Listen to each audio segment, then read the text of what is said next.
కొంతమంది ఎలా మ్యానిపులేట్ చేస్తారు తెలుసా, ఇక నాకు ఈ లవ్ వద్దు, ఎవరైనా చంపేయండి రా నన్ను ప్లీజ్ రా అన్నట్టుంటది అనమాట. దీనికి మా సీన్ గడ్ స్టోరీ గ్రేటెస్ట్ ఎగ్జాంపుల్. ఓ రోజు సడన్ గా మా అందరికి కాల్ చేశాడు, మా ఫ్రెండ్స్ అందరికి ఒక 500 అడిగాడు, ఇచ్చా. ఇంకోసేపు ఉన్న తర్వాత నాకు ఫోన్ కాల్ వచ్చింది, రే సీన్ గడ్ ఏంట్రా 500 అడిగాడు నన్ను అన్నాడు. నన్ను అడిగాడు అని చెప్పి ప్రతి ఓడి దగ్గర 500 అడుగుతున్నాడు వీడు. మాకు డౌట్ వచ్చింది, అందరం కలిసి రూమ్కి వెళ్ళాం. ఎందుకురా 500 మందేమన్నా కొంటున్నాం, మా పాప బర్త్డే రా అది ఇది అన్నాడు. లాస్ట్ ఇయర్ కూడా లవ్ లో ఉన్నావు, అప్పుడు లేని హడావిడి ఇప్పుడు ఎందుకు చేస్తున్నావు రా అని అడిగాం. వాడు ఏడవడం స్టార్ట్ చేశాడు. మేమేమన్నా ఈడు ఎందుకు ఏడుస్తున్నాడు అని ఎక్కెక్కి ఏడుస్తున్నాడు. రే అలక్కదు మామూలుగా కూర్చో వాటర్ తీసుకొచ్చి తాగాడు.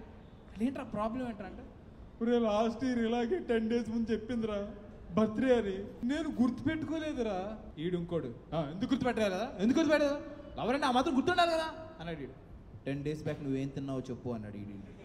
ఈడు సైలెంట్ అయిపోయాడు. The comeback was awesome. నేను కూడా ఆలోచించుకుంటా 10 రోజుల క్రితం అసలు ఏం తిన్నామా అన్నమాట. అప్పుడు అది కాదురా ఎరుపు కూడా, ఇప్పుడు అది ఇంపార్టెంట్ కదా, ఏమన్నా ఫేస్బుక్ లో ఏమన్నా వస్తుంది కదా చూసి చెప్పాలి కదా. అక్కడే ఉందిరా ట్విస్ట్, మొత్తం ఫేస్బుక్ లో ఎక్కడ స్నాప్చాట్ లో మొత్తం తీసింది.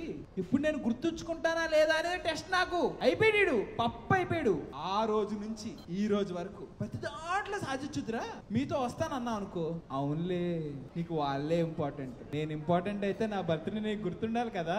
వీడికి ఎలా తీసిందంటే బెండు మామూలు కాదు. ఇంకీడు ఆ రోజు నుంచి ఈ రోజు వరకు ఈ రోజు గురించే వెయిట్ చేస్తాడు నెక్స్ట్ బర్త్డే కోసం. అందుకనే మీ దగ్గర ఇన్ని డబ్బులు అడిగి నేను ఘనంగా చేద్దాం అనుకుంటున్నాను బర్త్డే. సరే నైస్ రా, ఇప్పుడు ప్లాన్ ఏంటి అన్నాడు. ఏం లేదురా, కరెక్ట్ గా 12 o'clock వాళ్ళ ఇంటి దగ్గరికి వెళ్ళి ఫైర్ వర్క్ మామూలు